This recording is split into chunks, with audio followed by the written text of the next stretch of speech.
자, 그 다음에 고용 문제가 나왔기 때문에 지금 이제 우리가 잠깐 계속 노동의 성격이 근본적으로 지금 전환되고 있습니다. 이거는 그러니까는 시청자분들, 당사자들한테도 그러니까는 해당될 수도 있겠지만 자녀분들한테도 굉장히 중요한 문제인데요. 최근에 이제 이런 게 이제 화제가 되고 있죠. 미국의 그러니까 퇴사자들이 직장을 그러니까 자발적으로 그러니까는 떠나는 사람들인 거죠. 퇴사자가 급증하고 있다. 이런 얘기하죠. 그래서 여기 보시게 되면은 이게 미국 연준 자료인데요. 미국 연준 자료인데 퀼이 뭐냐면 떠난다는 얘기죠. 전체 그러니까 비농업 분야의 퇴사자 추이가 2000년부터 그러니까 쭉 지난 그러니까 20년 이상 동안 이렇게 추이가 있는데 최근에 팬데믹 이후에 급격하게 증가하고 있다 이거예요. 과거에 비해 가지고. 그래서 450만 명 이상이 한 453만 명이 지난해 연말 정도에 자발적으로 떠났다 이겁니다. 자발적으로 자기가 나 직장 안 다닐래 하고선 떠났다 이겁니다. 네? 그래서 이게 화제가 되고 있죠. 근데 이게 이제 뭐냐면은 과거하고 다르다 이겁니다. 여기 보시게 되면은 밑에 그러니까 수평적으로 되어 있는 것들은 과거 그러니까 지난 20년 동안의 흐름이라고 한다면은 이번에 팬데믹 이후에는 노란색 흐름인 거예요. 이번에 팬데믹 이후에는 그러니까는 이게 급증을 하고 있다. 계속 증가하고 있다 이거예요. 자발적인 퇴사자들이 증가하고 있다 이거예요. 그러면서 팬데믹 기간에 이런 일이 있었잖아요. 자택근무요. 자택근무가 있었잖아요. 그런데 팬데믹이 끝나고 난 이후에도 자택을 할 경우에 주당 일주일에 그러니까 평균 며칠 정도를 그러니까는 할 계획이냐. 이거는 이제 물어본 거예요. 여론조사한 거예요. 근데 보게 되면 한 이틀 정도에 이렇게 지금 되고 있잖아요. 일주일에 한 이틀 정도는 자택근무를 할 계획을 갖고 있다. 이런 얘기를 이제 이 고용주들이 대답을 한 거고요. 그러다 보니까 퇴사를 많이 하다 보니까는 노동력을 구하기 힘들다고 해가지고 임금이 많이 증가하고 있다 이거예요. 최근에 그러니까요. 임금 증가율이 저 금융위기 이전 수준을 그러니까는 회복을 했잖아요. 금융위기 이전 수준을요. 예? 그렇죠? 근데 남성 노동력은 아직 덜 회복됐어요. 여성 노동력 임금 증가율이 주로 주도를 하고 있어요. 임금 회복을요. 여성 노동력이요. 그래서 이걸 가지고 뭐라고 표현을 하냐면은 The Great Resignation.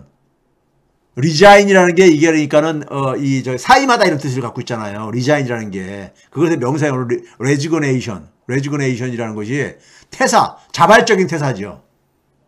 스스로 그러니까 쫓겨나는 게 아니라 해고된 게 아니라 스스로 그러니까는 떠나는 거죠. 이걸 가지고 하버드 경영대학원에서 하나 이런 논문이 나왔어요. 이런 대규모 그러니까 거대한 그러니까 퇴사를 그러니까는 이거를 그러니까 몰아오고 있는 힘이 뭐냐? 이거죠. 그러니까요. Who is driving? 누가 이거를 하고 있냐? 이걸 조사해 보니까는 한 4천여 개 기업을 대상으로 해가지고 900만 명이 넘는 직원들을 대상으로 해가지고 심층 분석을 했더니만은 30세에서 45세 노동자가에서 주로 일어나고 있더라 이거예요. 30세에서 45세. 중간 직장인들이 연령적으로 보게 되면요. 예? 그러니까 한참 기업에서는 한참 일을 할 핵심 노동력들이잖아요. 핵심 중에서도 핵심이잖아요. 이들이 떠나고 있다는 거예요. 나이가 좀 젊은 사람이라든가 그 나이가 더 높은 사람들보다도 중간에 있는 30에서 45세가 떠나고 있더라 이거예요. 그 다음에 퇴사율이 높은 분야들은 아무래도 보게 되면 뭐 기술이라든가 의료 분야 이런 쪽이 주도를 하고 있더라 이거예요. 여기 보시게 되면 기술, 파이낸스 뭐 이런 쪽들이 비즈니스 서비스 이런 쪽들이 주로 그러니까는 많이 떠나는 비율이 높다 이거예요. 그 다음에 집에서 일을 할 때 그러니까는 얼만큼 그러니까는 지급받아야 되는 것이 몇 퍼센트 정도 받으면 될 것 같냐 하는데 최근 이게 쭉 한 5% 정도 이렇게 됐다가 그러다가 더 밑에까지도 가능하다고 이렇게 얘기를 하고 있는 것이고요. 근데 이렇게 재택근무가 이렇게 증가하는 이유는요. 생산성이 굉장히 높아지더라 이거예요. 왼쪽 그림은 효율성이 높아진다는 얘기고요. 오른쪽 같은 경우는 효율성 플러스 뭐냐면은 왔다 갔다 왕복, 그러니까 왔다 갔다 길에서 소비하는 시간들 있잖아요. 그런 시간들도 줄여가지고 생산성을 크게 개선시키고 있더라 이거예요. 생산성을요. 네? 그럼 이런 장점도 있다 이거예요. 그러니까요. 재택근무가요. 그 다음에 뭐냐면은 이 2021년 8월 1일에 그러니까 이제 시작했을 때 이 직장으로 이제 돌아오라고 일주일에 5일 근무하면서 돌아오라 그러니까 돌아오는 것을 가지고 이제 고용주들이 그러니까 어떻게 반응을 했냐면요. 한 58%는 네 알겠습니다. 복귀하겠습니다. 직장으로 복귀하겠습니다. 이렇게 이제 58%는 이렇게 응대했는데 36% 정도는 복귀하려니까 일단 복귀는 하겠는데 뭐냐면은 집에서 근무할 수 있는 일자리 WFH라는 것이요. work from house입니다. 아니 home입니다. work from home. 네? 그러니까 집에서 그러니까 일을 할 수 있는 일자리를 찾아보겠다 이거예요. 일단 복귀는 하겠는데 네? 집에서 일을 할 수 있는 그런 일자리를 찾아보겠다는 거고 6.4%는 크진 않지만 6.4%는 복귀하라니까 싫다. 나 그냥 퇴사하겠다. 그러니까 전체 그러니까 보게 되면은 한 40% 넘는 10명 중에 4명 이상이 그러니까는 직장으로 복귀하는 거 옛날처럼 복귀해서 일하는 거는 싫다 이거예요. 그러니까요. 이렇게 인식의 변화가 생기고 있다 이거예요.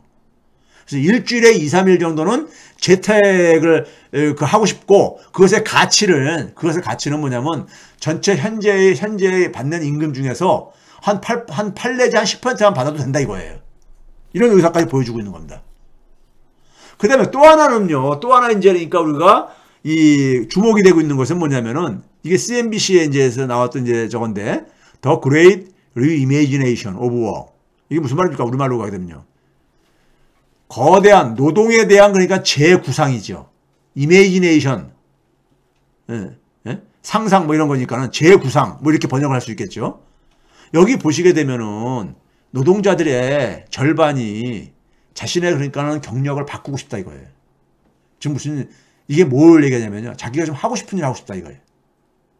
그 다음에 뭐냐면은 그 일에 대해서 인식이 또 뭘 바뀌고 있냐면은 바뀌는 데서 가장 중요한 게 뭐냐면 flexibility. 유연성. 자기가 유연하게 일을 할 수 있는 거. 그러니까 꼭 직장에 출근을 하고 꼭 그러니까 시간이 그러니까 9 to 5로 정해져 있는 이런 거 말고 좀 유연하게 일을 할 수 있는 거. 이런 것들을 top priority. 가장 우선으로 여기고 있더라 이거예요.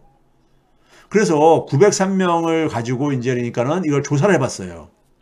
미국인들의 절반이 자기가 일자리를 지금 그러니까 바꾸기를 바라는데 그러면서 퇴사를 하려고 하는 이유가 뭐냐면은 고용주가 잘 공감을 못한다 이거예요. 네? 그래서 저런 사람들하고 같이 일을 하고 싶지 않다 이거죠. 자기하고 좀 공감을 할 수 있는 사람. 두 번째는 뭐냐면 유연하게 일을 할 수 있는 일자리를 원한다 이거예요. 그것을 고용주가 제공하지 않으면 떠나고 싶다 이거예요. 그러니까 미국인 취업자 중에 약 50% 중에 41%는 유연한 원격 근무를 원하고 있다 이거예요. 그리고 새롭게 변화하는 산업에 관심이 있고 그러면서 자기가 그 변화하는 산업에 적응을 하기 위해서 바꾸고 싶어 한다 이거예요. 그래서 이 거대한 퇴사 움직임이라든가 아니면 거대한 그러니까 이 노동에 대한 그러니까는 거대한 어떤 재구상 이것을 우리가 좀 요약해 보게 되면요. 자발적 퇴사, 비퀴시라고 이렇게 영어는 표현하던데 이게 거대한 이런 흐름이 있고 그 결과로 노동력을 구하기 힘들다 보니까 임금 인상이 일어나고 앉아 있고 그리고 고용주들도 자기가 필요한 인력을 그러니까 확보하기 힘들다 보니까는 작업 조건을 그러니까 바꿔줄 수밖에 없어요. 그걸 원하니까 유연성을 원한다 했잖아요. 이건 뭐겠습니까요? 전통적인 고용관계가 약화되는 것을 의미합니다. 전통적인 고용관계라는 건 뭐예요? 일정한 공간에다가 기업의 직장에 빌딩에 다 출근시켜가지고 상사는 뭐냐면 그 부하 직원들이 열심히 일을 하나하나 감시를 하고 그래서 열심히 일을 하게 하고 그리고 퇴근 시간까지 그러니까 열심히 일을 하게 하는 게 이런 게 전통적인 고용관계잖아요. 그리고 일정 기간 동안에 되게 고용이 보장되어지고 이런 것이잖아요. 그런데 오늘날 많은 노동자들은 아까 봤듯이 30에서 45세 이런 젊은 노동자들은 노동의 유연화를 원한다 이거예요. 예? 직장에 가니까 이렇게 출근하고 정해진 시간에만 일하고 이런 것들보다도 유연하게. 이건 바로 뭡니까요? 제가 과거에 한번 이거 강의했던 건데 자율노동 시대가 지금 도래하고 있는 겁니다. 자율노동 시대가. 이거는 뭐냐면요. 산업 생태계의 대전환과 관련되어 있는 거예요. 경제가 플랫폼화되어지면서 노동력한테 요구되어지는 건 뭐라 했었어요? 새로운 문제를 찾아내는 그런 아이디어의 문제죠. 새로운 문제를 찾아내면 좋은 아이디어의 문제인 거잖아요. 그리고 그것을 다른 사람들과 협력을 통해서, 다른 사람이라는 것은 그러니까 우리가 반드시 기업 안에 있는 사람만이 아니죠. 반드시 우리나라 안에 있는 사람만이 아니죠. 그런 사람들과 협력을 통해 가지고 가치를 만들어내는 이런 방식이란 말이에요. 경제의 플랫폼화가 지금 던지고 있는 질문은요. 예? 그런 기업들이 그렇게 가치를 만들어내는 기업들이 높은 기업 가치로 평가를 받고 있단 말이에요.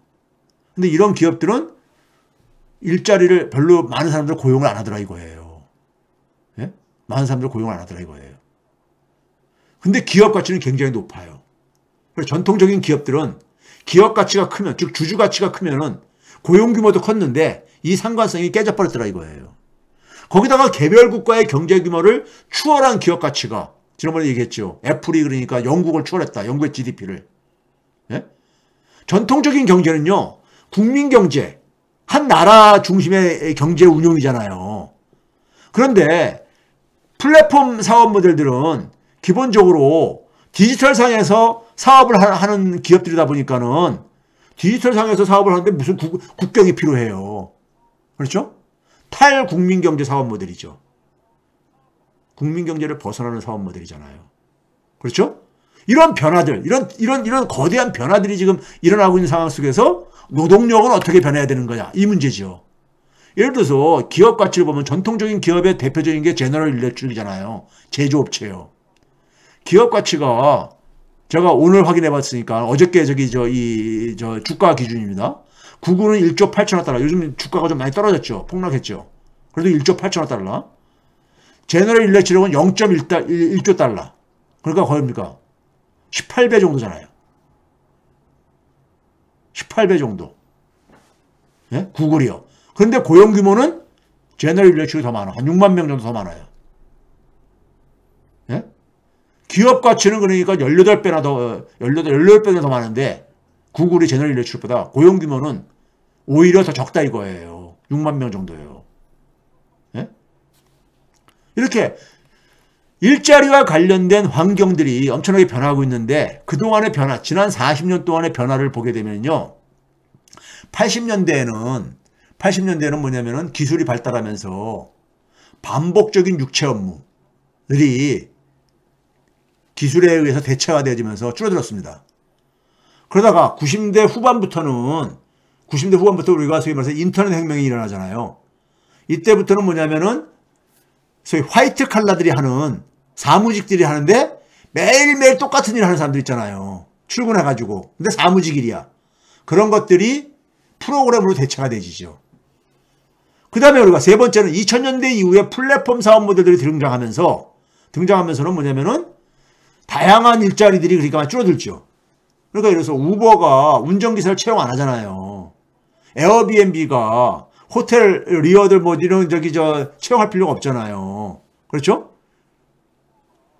그러면서 또 특히 2010년 이후에는 인공지능 혁명이 일어나면서 그 사람 노동력이 여전히 필요했었던 분야들까지도 그러니까는 대체를 하고 있죠. 로봇이 그러니까요. 네? 인공지능 로봇이. 그러니까 일자리가 이렇게 변해왔다 이거예요. 지난 40년 동안에요. 그럼 이러한 대전환에 맞는 일자리 청사진을 만들어야 되는 거예요. 일자리 청사진을요. 그런데 이재명 후보가 얘기하는 이 청사진을 한번 봐보세요. 정확하게 깨쓰고 있어요. 디지털 대전환을 얘기하고 있죠. 디지털 생태계로 대전환이 이루어지고 있다는 것을 얘기한 겁니다. 방향을 얘기한 거예요. 그걸 위해 가지고 그런 상황 속에서 과거처럼 저희 세대 때는 그냥 대학만 나와도 대충 취업이 되고, 그리고 한 60살까지는 자기만 그러니까 특별한 문제를 안 일으키면은 거기서 그러니까는 장기 그러니까 이 고용이 보장됐었고 안정적인 일자리가요. 예? 대학 살 때 공부 열심히 안 해도 되게 취업이 되고 그랬었잖아요. 근데 그런 시절은 고락에 담배 먹던 시절이 돼버리단 말이에요. 지금은 어떤 거예요? 지금은 좋은 아이디어가 많이 필요로 하고, 예? 그래서 문제를 찾아내야 되는 겁니다. 새로운 답을 찾아내야 되는, 그리고 그 답을 해결하기 위해서 다른 사람과 협력을 해야 되는, 그러기 위해서는 새로운 사회개혁이 필요하다 이거죠. 즉 일자리가 과거처럼 보장이 안 되는 상황 속에서 국민들이 스스로 그러니까 자신의 일거리를 만들어야 되는, 그러려면은 국민들은 그것을 지원을 해줘야 될 게 아닙니까? 정부라는 것은. 그게 바로 뭐예요? 기본권이죠. 경제 기본권, 기본소득, 기본금융, 기본주택. 그래서 기본사회로 대전환해야 된다. 아니 이런 후보하고요, 윤석열 같은 후보하고 저는 경쟁하는 게 너무 자존심이 상해요. 윤석열 후보는 이런 국가 경영에는 청사진이 없잖아요. 그쪽 진영에는요, 캠프에는요. 그리고 아까 얘기했듯이 교육 대전환. 새롭게 지금까지의 교육 방식으로 사람들을 만들게 되면은 디지털 생태계에 적응을 못한다 이거죠. 왜? 기존의 교육은 뭐냐면 암기 위주의 교육이고, 기존에 있는 답을 암기하는 교육이었잖아요. 기존에 있는 답을. 근데 기존에 있는 답은 인공지능이 다 해결한다 이거예요. 인공지능이 못하는 답을 찾아내고 만들어내는 게 지금 이 산업 대전환에서 요구하는 인재상이란 말이에요. 그러면은 사람을 만드는 게 교육이니까는 교육의 대전환이 필요한 거죠. 그렇죠? 그리고 사회 제도들이 그걸 뒷받침해 줘야 되죠. 그렇죠? 그래서 기본소득에 필요한 재원을 확보하기 위해서 기본소득형 조세 시스템이라든가, 예? 그래서 토지 배당 이런 것도 얘기 나오는 게 바로 그거고요. 그렇죠? 사회 대전환이 필요하다 이거예요. 제도가 뒷받침돼야 되는 거니까요. 그렇죠? 아, 이런 후보는요, 전 세계를 찾아봐도 뭐 없어요. 이러한 거창한, 그러니까 한 나라에 지금 이 시대 변화를 읽고 나라를 그러니까 새롭게 지금 새 집을 짓자는 거잖아요. 새 집을요. 새 집을 지어야 되는 거예요. 우리가 그동안 살던 집이 너무 오랫동안 살면서 이게 막 그러니까 더 이상은 그러니까 우리가 수리를 해가지고 쓸 수 없는 상태까지 되고 있는 거예요. 그럼 새 집을 지어야 되고, 새 집을 지으려면은 새 집을 지을 수 있는 설계도가 필요하잖아요. 그것이 지도자가 보여주는 비전인 거잖아요. 우리나라 국민들도 제가 답답한 게, 이런 걸 놓고서는 우리가 어느 후보가 지금 지금 이 시대에 국민들한테 살 길을 제시해 줄 수 있겠는가, 이걸 판단을 해야 되는 거 아니겠습니까? 예? 그런데 무조건 되고 문재인 정부 싫다고, 문재인 정부 심판한다고 해가지고 심판한다는 이거 가지고 그냥 복수 가지고 그냥 윤석열 지지하시는 분들 보면은 너무 답답해요. 그걸로 그러니까 만약 윤석열 후보가 당선돼봤자 그 감정, 그러니까는 순간 이 감정 것이 며칠이나 갈 것 같아요. 예? 며칠이나 갈 것 같냐고요. 그리고 그 사회 속에서 살아가야 될 우리 아이들은 또 무슨 죄고요?